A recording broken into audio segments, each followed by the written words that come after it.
오늘 함께 보실 하나님의 말씀은 에스더 4장 10절에서 17절 말씀입니다. 제가 가진 성경으로 구약 성경 753페이지에 있는 에스더 4장 10절에서 17절 말씀 제가 봉독하겠습니다. 에스더가 하닥에게 이르되 너는 모르드게에게 전하기를 왕의 신하들과 왕의 각 지방 백성이 다 알거니와 남녀를 막론하고 부름을 받지 아니하고 안뜰에 들어가서 왕에게 나가면 오직 죽이는 법이요 왕이 그 자에게 금규를 내밀어야 살 것이라. 이제 내가 부름을 입어 왕에게 나가지 못한 지가 이미 30일이라 하라 하니라. 그가 에스더의 말을 모르드게에게 전하매 모르드게가 그를 시켜 에스더에게 회답하되 너는 왕궁에 있으니 모든 유다인 중에 홀로 목숨을 건지리라 생각하지 말라. 이때 내가 만일 잠잠하여 말이 없으면 유다인은 다른 데로 말미암아 노임과 구원을 얻으려니와 너와 내 아버지 집은 멸망하리라. 내가 왕후의 자리를 얻은 것이 이때를 위함이 아닌지 누가 알겠느냐 하니 에스더가 모르드게에게 회답하여 이르되 당신은 가서 수산에 있는 유다인을 다 모으고 나를 위하여 금식하되 밤낮 3일을 먹지도 말고 마시지도 마소서. 나도 나의 시녀와 더불어 이렇게 금식한 후에 규례를 어기고 왕에게 나아가리니 죽으면 죽으리이다 하니라. 모르드게가 가서 에스더가 명령한 대로 다 행하니라. 아멘. 샬롬. 오늘도 주일 예배를 함께하고 계신 여러분 모두를 주님의 이름으로 환영하고 축복합니다. 오늘 처음 오신 분들 계시다면 정말로 잘 오셨습니다. 여러분 진심으로 환영하고 이 시간 이 예배 통해서 하나님이 주시는 은혜와 하나님 사랑 깊이 깨닫고 돌아가는 시간 되기를 간절히 소원합니다. 저희가 지난주부터 살펴보기 시작한 에스더서 말씀은 포로로 끌려갔던 유대인들의 후손인 한 소녀가 페르시아 대제국의 왕비가 되어서 온 유대인들의 생명을 구원하는 도구로 쓰임받게 되는 이야기를 기록한 말씀입니다. 역사 속에서 은혜로 일하시는 하나님의 섭리의 그 위대함을 깨달을 수 있는 구약 성경 속 진주와도 같은 책이라 할 수 있겠습니다. 지난주 말씀에서 우리는 에스더라는 소녀가 페르시아의 황제 아하수에로 왕의 왕비로 선택되는 장면을 묵상하면서 하나님의 그 놀라운 은혜와 섭리 또 인도하심에 대해 묵상해 보았습니다. 이제 에스더서는 왜 이 소녀가 페르시아의 왕비로 뽑히게 되었는지 그 목적과 이유를 밝히는 내용으로 진행이 됩니다. 앞서 2장 말씀에서 살펴본 바와 같이 에스더가 정말 기적적으로 왕비에 뽑히게 되었습니다. 그렇다면 이제 그녀의 삶이 어떻게 될지 우리가 대략 어떤 식으로 상상해 볼 수 있을까요? 일반적으로는 이제 그녀의 삶이 정말 얼마나 행복하게 될지, 얼마나 부유하고 얼마나 평화롭고 순탄한 삶이 될지 상상해 볼 것입니다. 그런데 이야기는 전혀 다른 쪽으로 흘러가기 시작합니다. 에스더 3장 말씀에서는 이후 페르시아의 총리 대신으로 뽑힌 하만이라고 하는 사람이 에스더의 사촌오빠 모르드게와의 일로 인해서 유대인들을 모조리 죽이려는 계획을 세우게 됩니다. 그리고 그 계획을 아하수에로 왕에게 승낙을 받아서 이제 조서를 만들어서 페르시아 전역에 그 조서를 반포하는 사건이 일어나게 됩니다. 하만이 유대인들을 다 죽이려고 하는 이유는 바로 왕궁 문지기로 일하던 모르드게가 자신에게 절을 하지 않기 때문인데 이는 두 가지로 생각을 해볼 수 있겠습니다.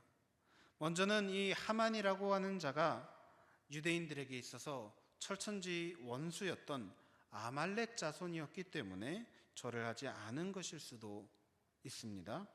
또 하나는 모르드게가 신앙적인 이유로 인해서 절을 하기 꺼려했기 때문일 수도 있습니다. 사람에게 절을 하는 것은 우상을 숭배하는 것이기 때문이죠. 하여튼 이유를 막론하고 모르드게의 이런 뻣뻣한 자세를 하만은 매우 싫어하며 성을 냅니다. 마침 그가 유대인이라는 사실을 깨닫고는 모르드게 한 사람만 죽이는 것으로는 성에 차지 않는다며 이 사실을 왕에게 알려서 모든 유대인들을 제거할 계획을 떠올립니다. 그 계획은 바로 왕에게 찾아가서 이렇게 말을 한 것입니다. 어떤 한 민족이 있는데 왕이 명령한 것을 도통 따르지 않아서 그들을 죽여 없애지 않을 수 없다라는 것입니다. 그래서 이 일에 필요한 돈까지 자신이 다 내려고 하니까 이 계획을 승인해 달라라고 요청했습니다. 왕은 자신의 명예를 위해서 자신의 명을 따르지 않는 이들을 처벌하겠다라고 하는 이 하만, 자신의 사비까지 털어서라도 자신을 위해서 수고하겠다라고 하는 이 신하가 너무 마음에 들었는지 자신의 손에 있던 인장 반지, 오늘날로 말할 것 같으면 인감 도장과 인감 증명서까지 다 빼서 그에게 넘겨주었습니다. 그렇게 하만이 자기 마음대로 만든 명령이 적힌 이 공문을 페르시아 전역에 보내게 되고, 이 공문에 따르자면 정확히 11개월 뒤 전국에 있는 모든 유대인들이 다 죽임을 당하고 또 재산도 몰수당할 운명에 처하게 되었습니다. 페르시아의 도성 수산에 있는 왕궁의 문지기로 일하던 모르드게는 길에 붙은 이 공문을 확인하고는 비통한 마음에 옷을 찢고 베옷을 입고 죄를 뒤집어 쓴 채로 왕궁 앞에서 대성통곡하기 시작했습니다. 유대인들이 옷을 찢는다는 말은 도저히 말로는 표현할 수 없는 그런 슬프고 심각한 일이 일어났다는 것입니다. 베옷은 오늘날로 말할 것 같으면 상복을 입었다는 것과 같습니다. 누군가의 죽음을 기리기 위해 입는 베옷을 입고 죄를 뒤집어 쓰고 부르짖었다라는 말은 그만큼 그 상황이 심각하다는 것입니다. 그 모습을 본 다른 유대인들은 그들 또한 모르드게와 함께 베옷을 입고 또 금식하면서 슬피 울기 시작했습니다. 유대인들은 무언가 간절히 기도할 만한 일이 있을 때 금식을 했습니다. 아마도 상복을 입고 죄를 뒤집어 쓴 채 먹지도 않고 간절히 부르짖는 이 모습은 사람이 보기에도 그렇지만 하나님이 보시기에도 정말로 그 기도를 들어주지 않고는 배기일 수 없을 만한 그런 모습이었을 것입니다. 이들의 소식은 곧 궁 안에 있던 에스더의 귀에 들어갔습니다. 당시 에스더는 궁 안에 있었기 때문에 하만의 이 공문에 대한 소식은 전혀 알 길이 없었습니다.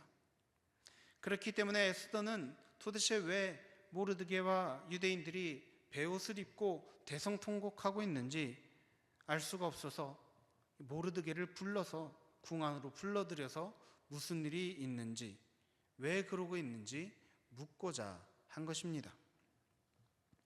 그런데 이 페르시아에는 이런 베옷을 입은 사람, 무언가 왕이 보았을 때 심기를 거스릴 만한 그런 복장을 한 사람은 왕궁에 들어오는 것이 금지가 되어 있었습니다.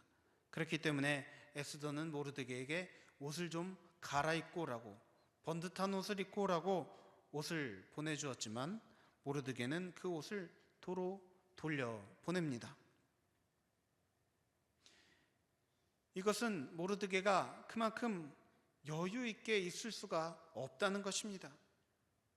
한시도 빠짐없이 계속해서 간절하게 부르짖어야 한다는 그 의지를 표명한 것입니다.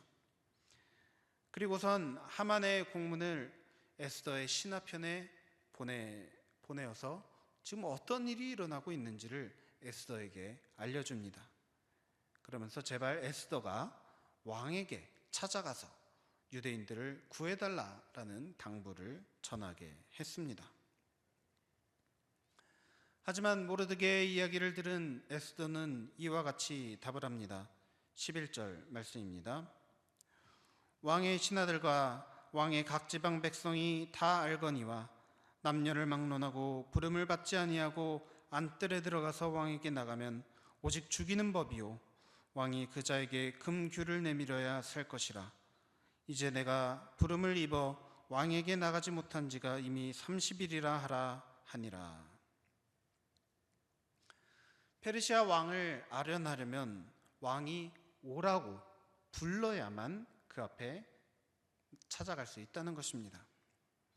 이는 여러 나라를 다스리는 대제국이라면 당연하게 이루어지던 일이었습니다. 만약 아무나 왕을 만나고 싶다고 왕을 찾아가는 것이 허락이 된다면 왕이 도저히 업무를 볼 수가 없었을 것입니다. 그런 의미에서 베옷을 입은 사람, 즉 너무나도 억울하고 안타까운 상황에 있어서 이처럼 옷을 찢고 베옷을 입을 수밖에 없는 그런 사람이 궐 안에 들어오지 못하게 막은 것입니다. 아무나 들어와서 왕을 귀찮게 하지 못하게 하려고요. 또 에스더 전에 왕비로 있었던 와스티가 왕이 부를 때 그 명령을 따르지 않고 오지 않아서 왕비의 자리에서 쫓겨나게 된 덕분에 에스더가 왕비로 뽑힐 수 있었던 것을 생각하면 이 왕이 불러서 왕에게 나아가는 이 제도가 그 당시 페르시아에 당연하게 적용되고 있었다는 것, 그 제도가 크게 이상하거나 나쁜 것이 아니었다라고 이해해 볼 수 있겠습니다. 문제는 지금 이렇게 큰 일이 일어났는데도 왕비인 에스더가 할 수 있는 것이 아무것도 없다는 것입니다. 에스더의 말을 자세히 살펴보면 상황이 더욱더 심각하다는 것을 알 수 있습니다.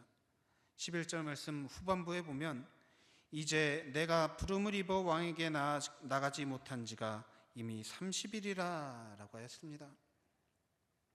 특별한 일이 없는 이상 왕이 왕비를 부르는 일이 생기는 경우는 바로 동침을 위한 일입니다. 그런데 30일, 한 달 이상을 부르지 않았다라는 말이 무엇을 뜻하는 것이겠습니까? 왕에게 왕비 에스더를 향한 뜨거운 감정이 더 이상 없다는 것입니다. 애초에 수많은 여인들 중에서 에스더를 가장 총애하여서 왕비로 삼아놓고서 어째서 아하수에로 왕은 에스더를 모른 채 하고 있는 것일까요? 어쩌면 정말로 하나님의 그 특별한 은혜로 말미암아 왕비를 택하는 그때만 특별히 에스더가 이뻐 보였는지도 모르겠습니다. 이유가 어쨌든 확실한 것은 현재 에스더가 왕에게 별로 사랑을 받지 못하고 있는 상태라는 것입니다. 그래서 에스더도 지금 이 사태가 심각하다는 것을 모르지 않습니다.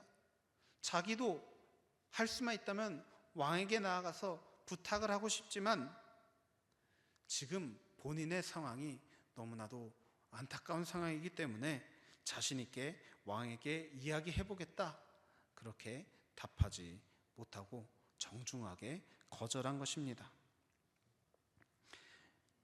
하지만 에스더의 답을 들은 모르드게는 이렇게 답을 합니다. 13절과 14절 말씀입니다. 모르드게가 그를 시켜 에스더에게 회답하되 너는 왕궁에 있으니 모든 유다인 중에 홀로 목숨을 건지리라 생각하지 말라. 이때 내가 만일 잠잠하여 말이 없으면 유다인은 다른 데로 말미암아 노임과 구원을 얻으려니와 너와 내 아버지 집은 멸망하리라. 내가 왕후의 자리를 얻은 것이 이때를 위함이 아닌지 누가 알겠느냐? 모르드게는 마치 격분한 듯이 에스더를 향해 모진 말을 마구 쏟아냅니다. 너는 왕궁에 있으니 홀로 목숨을 건지리라 생각하지 말아라. 당장 1년이 채 지나기 전에 죽음을 당하게 되는 것이 기정사실화된 이 상황에서 이 일이 마치 왕궁에 있는 자신에게는 닥치지 않을 것이라 생각하고 남일 보듯이 생각하지 말라는 것입니다. 당시 에스더는 자신이 유대인이라는 것을 아무에게도 밝히지 않은 상태였습니다. 그렇기 때문에 어쩌면 정말로 모든 유대인들이 죽임을 당하는 중에 홀로 살아남을 수 있었을지도 모릅니다. 하지만 모르드게는 설령 그렇다 할지라도 그것은 옳지 않은 일이다. 옳지 않은 일을 행하려고 하지 말라고 주장한 것인데, 그가 왜 그렇게 이처럼 모진 말을 에스더에게 쏟아내었는지 14절 말씀에서 그 이유를 찾을 수 있습니다. 이때 내가 만일 잠잠하여 말이 없으면 유다인은 다른 데로 말미암아 노임과 구원을 얻으려니와 너와 내 아버지 집은 멸망하리라. 내가 왕후의 자리를 얻은 것이 이때를 위함이 아닌지 누가 알겠느냐? 모르드게는 마치 이 저주와도 같은 말을 자신의 사촌동생 에스더에게 쏟아붓습니다. 너와 네 아버지 집은 멸망하리라. 자신의 가족인데도 이처럼 독한 말을 퍼붓습니다. 내 아버지 집은 결국 본인의 집입니다. 우리 집도 다 망할 것이다 말하는 것입니다. 왜 그렇습니까? 바로 내가 만일 잠잠하여 말이 없으면 유다인은 다른 데로 말미암아 노임과 구원을 얻으려니와, 즉 에스더를 통해서가 아니더라도 하나님은 유대인들을 그대로 내버려 두지 않으실 것이다 라는 확신이 모르드게에게 있었습니다. 에스더가 왕비가 되는 이 과정을 전부 다 지켜본 모르드게는 정말로 하나님께서 믿을 수 없는 일이 이루어지도록 은혜를 베풀어 주시는 분이라는 것을 직접 그 두 눈으로 보고 체험을 했습니다. 그렇기 때문에 에스더가 아니더라도 하나님께서는 어떻게 해서든 길을 만들어 주시고 그들을 도와주실 거다라는 믿음과 확신이 있었던 것입니다. 그래서 실제로 누군가가 나타나서 도와주겠다라고 한 것은 없지만 모르드게는 이것을 마치 이미 본 것처럼, 이미 그 일이 일어난 것처럼 당당하게 믿음으로 외친 것입니다. 유다인은 노임과 구원을 얻을 것이다. 그러면서 모르드게는 에스더에게 넌지시 말합니다.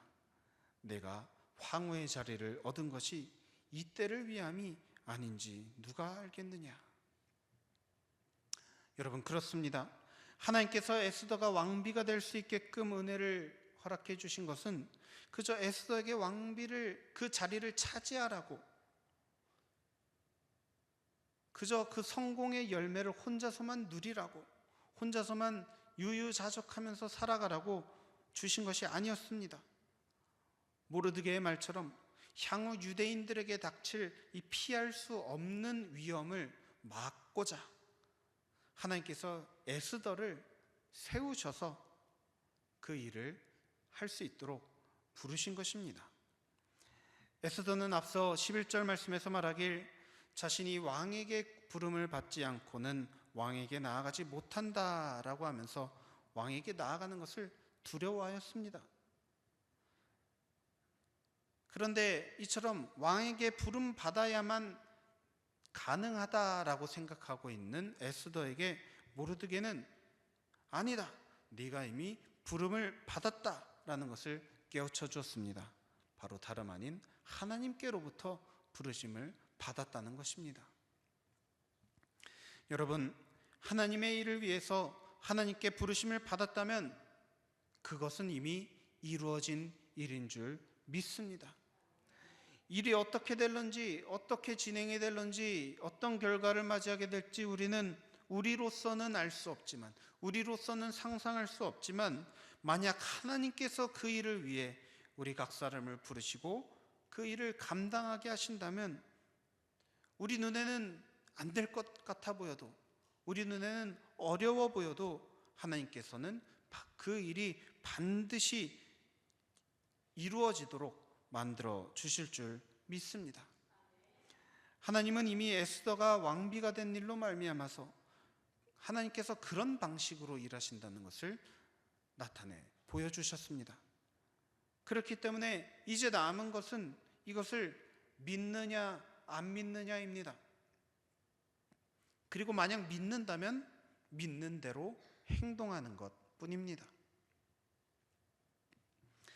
모르드게의 말을 듣고 에스더는 갑자기 그때까지의 태도와는 전혀 다른 모습으로, 전혀 다른 태도로 말을 하기 시작합니다. 16절 말씀입니다. 당신은 가서 수산에 있는 유다인을 다 모으고 나를 위하여 금식하되 밤낮 3일을 먹지도 말고 마시지도 마소서. 나도 나의 시녀와 더불어 이렇게 금식한 후에 규례를 어기고 왕에게 나아가리니 죽으면 죽으리이다 하니라. 이 말을 하기 전까지 에스더의 모습은 그저 모르드게가 말하면 그냥 그대로 따라하거나 아니면 모르드게의 명령에 이렇다 저렇다 말하는 등 오직 수동적인 태도만 보여왔습니다. 하지만 이제부터는 아주 주도적으로 자신이 어떻게 하겠다고, 그러니까 당신은 어떻게 하라고 명령을 내리는 등 적극적인 태도로 바뀌게 됩니다. 이처럼 바뀐 태도로 말미암아 훗날 에스더가 지혜를 발휘하여서 아하수에로 왕의 마음을 사서 왕으로부터 이 신하 하만의 이 간악함을 깨닫게 해줍니다. 그리고 하만의 계략으로부터 유대인들을 구원받게끔 하는 큰 역할을 하게 됩니다. 여러분, 어떻게 왕에게 부름을 받지 못해서, 왕의 선택을 받지 못해서 노심초사하던 이 소심한 성격의 에스더가 이처럼 적극적이고 당찬 인생으로 바뀔 수 있게 되었을까요? 그것은 바로 다름 아닌 하나님의 부르심에 대한 확신, 즉 믿음 때문이었습니다. 어쩌면 왕비가 되는 그 놀라운 일을 경험하고도 그동안 에스더는 자신의 인생을 이끄시는 하나님의 그 섭리에 대한 아무런 확신이 없이 살아갔는지도 모르겠습니다. 이것은 에스더가 특별히 믿음이 부족하거나 또는 미련해서가 아닙니다. 우리 모두에게 있을 수 있는 일입니다. 하나님이 그 섭리하심을 따라서 정말 특별한 은혜로 인도해 주신 것 뿐인데 우리는 그것이 하나님이 하신 일이라는 것을 깨닫지 못하고 그저 내가 잘나서, 운이 좋아서, 내 빽이 좋아서 했다라고 착각할 때가 얼마나 많지 않습니까? 마찬가지로 에스더도 하나님이 하신 일이라는 깨달음 없이 그저 지내왔거나 또 자신의 인생을 하나님이 붙들고 계신다는 이 깨달음 없이 그저 주변 환경 따라서 이리 치이고 저리 치이고 이 사람이 이렇게 말하면 이렇게 하고 저렇게 말하면 저렇게 하고 그러한 삶을 살아가고 있었는지도 모릅니다. 그러나 그동안은 그러한 삶을 살아왔다 할지라도 이제 모르드게가 깨우쳐준 대로 자신의 인생이 하나님께 쓰임받기 위해서 부르심받았다는 것과 또 하나님께서 자신이 이처럼 왕비가 될 수 있도록 해주신 것처럼 이번에도 이 어려운 사건에도 얼마든지 하나님께서 은혜를 베풀어 주시고 놀라운 기적을 이루어 주실 것이다라는 확신이 그 마음속에 생겼습니다. 그러니까 이제 아무런 두려움 없이 자신이 믿는 그 믿음 따라서 용기 내어서 살아갈 수 있게 된 것입니다. 에스더는 먼저 모르드게에게 요청합니다. 당신은 가서 수산에 있는 유다인을 다 모으고 나를 위하여 금식하되 밤낮 3일을 먹지도 말고 마시지도 마소서. 사실 에스더가 모르드게에게 요청한 것은 꽤나 힘든 일을 하라는 것이었습니다. 왜냐하면 당시 유대인들이 금식을 한다는 것은 보통 하루 금식하는 것이었습니다. 밤낮 3일을 먹지도 마시지도 않으면서 기도한다는 것은 그 유대인들의 이 관습에 잘 맞지도 않을 뿐더러 이 상당한 이 보통 각오로 할 수 있는 것이 아니기 때문입니다. 하지만 이런 무리한 요구의 근거를 곧바로 이어지는 에스더의 말에서 찾을 수 있습니다. 나도 나의 시녀와 더불어 이렇게 금식한 후에 규례를 어기고 왕에게 나아가리니 죽으면 죽으리이다. 자신도 죽으면 죽을 각오로 똑같이 금식하고 왕에게 나아갈 테니까 모르드게와 모든 유다 백성들도 그렇게 해달라 요청하는 것입니다. 여기에는 우리가 하나님의 부르심을 위해서 일을 할 때 믿음으로 일하는 것 외에도 또 반드시 있어야 하는 것이 있다는 것을 말해줍니다. 그것은 바로 식음을 전폐할 정도의 간절한 기도입니다. 믿기만 하고 기도하지 않으면 그것은 그냥 생각일 뿐입니다. 생각에 그칠 뿐입니다. 하지만 기도를 반드시 해야 된다는 것은 하나님께서 기도를 하지 않으면 일하지 않으시기 때문에 기도하라는 말이 아닙니다. 간절히 기도를 하면서 우리에게 일어나는 변화 때문에 기도하라는 것입니다. 간절히 기도를 하면서 선하신 하나님을 붙들게 됩니다. 선하신 하나님만 의지하게 됩니다. 사람의 힘이 아니라 하나님만 의지하는 상태가 될 수 있도록 하나님이 우리를 기도하라고 부르시는 것입니다. 이것이 말하는 바는 하나님께서 우리를 하나님이 부르시는 이 일을 감당할 수 있도록 만들어 주시기 위해서 우리를 기도의 자리로 부르신다는 것입니다. 하나님께서 우리를 기도의 자리로 부르실 때 우리가 순종하는 것은 마치 사탕 줄 테니 손 내밀어라 라고 하는 것과 같습니다. 여러분, 손을 내밀어야 줄 것 아닙니까? 어떻게 손도 내밀지 않는데 사탕을 넘겨줍니까? 물론 억지로 입에다가 넣어주실 수도 있습니다. 하지만 하나님은 우리가 하나님께 기꺼이 손을 내미는 일을 감당하면 좋겠다라고 하시는 것입니다. 손을 내밀면 반드시 주신다는 것입니다. 여러분, 이것이 믿어지십니까?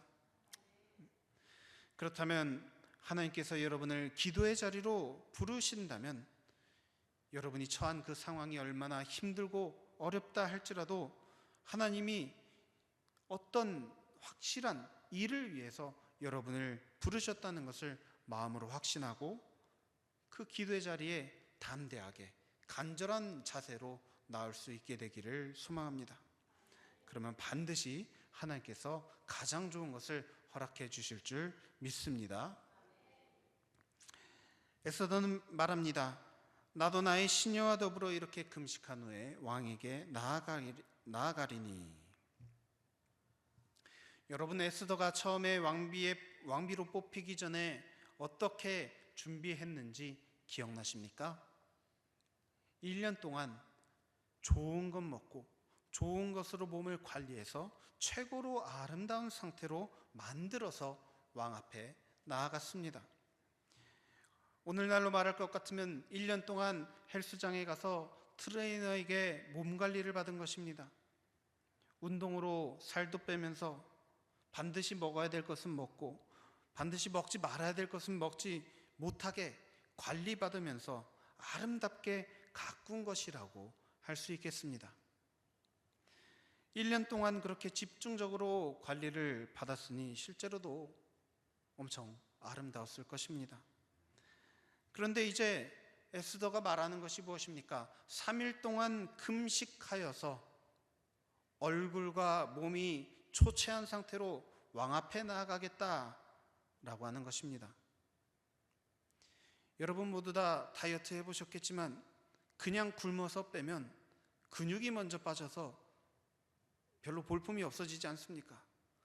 또 그냥 굶어서 빼면은 얼굴이 많이 좀 안 좋아 보입니다. 3일 동안 식음을 전폐하여서 그렇게 보기 좋지 못한 모습으로, 또한 금식을 하면서 눈물로 기도하면 그 상태로 왕 앞에 나아간다면 그 표정이, 그 모습이 참으로 우울해 보이고 또 아주 불쌍한 모습이었을 겁니다. 왕 앞에 나아간다는 것은 왕과의 동침을 말한다라고 말씀드렸습니다. 그렇다면 과연 어느 왕이 수많은 아름다운 궁녀를 두고 얼마든지 다른 궁녀를 선택할 수 있는데 이 초췌하고 울상인 모습의 여인과 동침을 하려고 하겠습니까? 상식적으로 생각하면 에스더의 각오는 말이 안 되는 것입니다. 왕에게 선택을 받으려면 그렇게 하면 안 되는 것입니다. 그런데 에스더는 이제 이것이 인간의 상식이나 인간의 노력에 달려 있는 것이 아니라 바로 하나님을 믿고 의지하는 것에 달려 있다라는 그 확신을 갖고 이렇게 고백하고 있는 것입니다. 에스더가 말한 죽으면 죽으리이다, 이 고백은 매우 유명한 고백입니다. 그런데 이 말을 원어로 살펴보면 혹시 죽게 되면 죽지 뭐 라는 미래 시제로 표현이 된 것이 아니라 나는 이미 죽었다, 이미 일어난 일처럼 완료형 시제로 표현되어 있는 것을 볼 수 있습니다. 왕비로 편하게 살 수 있는 시절은 이미 죽었다는 것입니다. 이렇게 왕 앞에 함부로 나아가면은 여러 가지 죄를 저지르게 됩니다. 먼저 허가 없이 나아가는 죄. 혹시라도 왕이 자비를 베풀어서 살려준다 할지라도 피골이 상접한 그 모습을 보고 왕의 기분을 상하게 하는 기분 상해죄. 그리고 혹시라도 그것마저도 자비롭게 여겨준다 할지라도 이제는 자신이 사실은 유대인이었다라고 그동안 속여왔다고 고백을 해야 되는 그 상황과 또 왕이 내렸던 명령을 좀 취소해달라라는 그런 요청을 해야 되는 죄. 당시로서는 감히 왕 앞에서 있을 수 없는 일을 해야 되는 것입니다. 그렇기 때문에 에스더는 이것을 해야 되는 자신의 생명에 대해서 자신은 이미 죽은 목숨이나 다름없다라는 생각으로 나는 이미 죽었다라는 뜻의 죽으면 죽으리이다라는 고백을 외친 것입니다. 이전 같으면 에스더는 겁이 나서 결코 이런 일들을 하지 못했을 것입니다. 그러나 에스더는 이제 자신을 향한 하나님의 그 부르심에 대한 확신이 있었기 때문에 내가 이처럼 죽을 만한 일을 한다고 할지라도 결국에는 하나님이 일하실 것이다 라는 믿음으로 용기를 낼 수 있었던 것입니다. 비슷한 예로 다니엘과 또 그의 친구들이 있지 않습니까? 불 속에 들어가도 하나님이 함께 하시면 죽지 않을 것이다. 사자굴에 들어가도 하나님이 함께 하시면 죽지 않을 것이다. 여러분, 실제로 죽음을 경험한 사람은 죽음이 그다지 무섭지 않습니다. 저는 과거 대학생 때 제가 운전하는 차가 뒤집어지는 교통사고가 있었습니다. 그래서 정말 죽을 수밖에 없는 그 사고에서 하나님이 살려주신 경험이 있습니다. 너무나도 안타깝게도 그 사고에서 함께 탑승하고 있던 한 초등학생 아이가 죽는 아픔이 있었습니다. 그것을 보면서 저는 더욱 깊이 깨달을 수 있었습니다. 나도 얼마든지 죽을 수 있었는데, 아니 내가 죽었어야 되는데, 상황만 놓고 보자면 운전자인 제가 죽어 마땅한 그런 사고였습니다. 그런데 어째서 나는 살려주시고 저 아이를 데려가셨을까? 그때부터 저는 저의 인생이 제 인생이라고 생각하기보다는 하나님이 덤으로 주신 인생, 하나님이 원하시는 것이 있어서 하나님이 불러주셔서 조금 더 살게 해주시는 인생이라고 생각하게 되었습니다. 그러고 나니까 그때로부터 저는 제 죽음이 두렵지 않게 되었습니다. 왜냐하면 저는 제 목숨이 이미 죽은 목숨이라 생각하기 때문입니다. 이미 죽었는데 또 죽는 게 뭐 두렵겠습니까? 에스더도 마찬가지였습니다. 이러나 저러나 어차피 죽는 것은 매한가지라면 어떤 일이 일어나게 되더라도 두려워할 것이 없다는 겁니다. 인터넷에 유행하는 유명한 대사가 있습니다. 넌 이미 죽어 있다. 혹시 보신 적 있으신지 모르겠습니다. 그렇습니다. 더 이상 왕이 불러주지 않으니까 아무런 힘이 없는 왕비는 이제 조만간 유대인이라는 것이 밝혀지면 꼼짝없이 숙청당해야 되는 운명에 처한 상태가 바로 에스더의 상황이었습니다. 네. 죄송합니다. 저 그림이 너무 오래 나와서. 네. 그런데 이미 죽어 있으니까 더 이상 두려운 것이 없는 것뿐만 아니라 에스더는 자신이 죽든 안 죽든 그것이 더 이상 중요한 것이 아니라 정말로 중요한 것은 역사를 주관하시는 하나님의 분명한 부르심이 있다는 것입니다. 하나님이 불러주셨기 때문에 나의 죽음은 중요한 것이 아니다. 내가 살고 죽고는 중요한 것이 아니다. 라는 그런 믿음이 있었습니다. 그리고 에스더는 이 부르심에 모든 것을 걸은 것입니다. 이제 에스더서는 하나님의 부르심에 모든 것을 건 이 여인을 통해서 하나님께서 어떠한 일을 이루시는지를 보여줍니다. 여러분, 하나님의 부르심을 따르면 두려움 이길 수 있습니다. 하나님의 부르심을 따르면 걱정, 염려 이길 수 있습니다. 하나님의 부르심을 따르면 삶의 문제와 어려움도 이길 수 있습니다.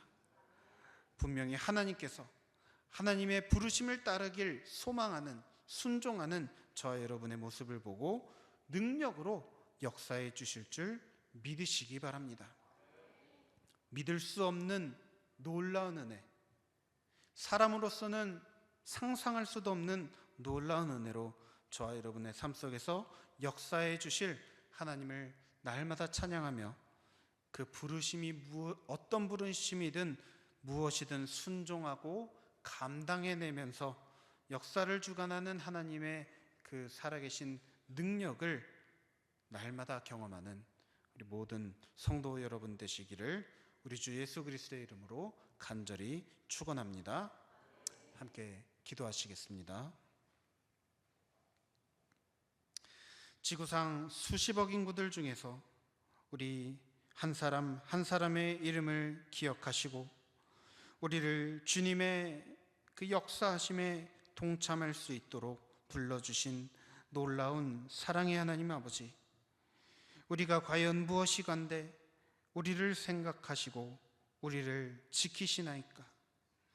우리가 하나님 앞에 날마다 부끄러운 모습으로 살아가고 있음에도 불구하고 여전히 우리를 사랑하셔서 끝까지 포기하지 않아 주시고 끝까지 이끌어 주시는 하나님의 그 놀라운 사랑에 진심으로 감사를 드립니다. 주님, 우리는 연약하고 무지하여서 주님의 은혜를 깨닫지 못하고 주님의 인도하심을 기억하지 못할 때가 참으로 많습니다. 에스더가 하나님의 부르심에 대해 기억하지 못하다가 마침내 그것을 깨달았을 때 정말로 놀라운 결단을 할 수 있게 된 것처럼 우리들도 하나님의 부르심을 깨달을 수 있도록 역사하여 주옵소서. 그래서 우리들의 인생도 에스더처럼 하나님의 부르심을 위해 아무것도 두려워하지 않고 담대하게 살아낼 수 있도록 인도하여 주옵소서. 하나님의 깨닫게 하심과 우리 마음을 사로잡아 주시는 성령의 충만한 능력을 구하오니 매일매일 하루하루 살아갈 때 성령의 깨닫게 하심과 또 결단케 하시는 은혜로 함께하여 주옵소서. 감사드리오며 모든 것을 사랑에 많으신 우리 주 예수 그리스도의 이름으로 간절히 기도드립니다. 아멘.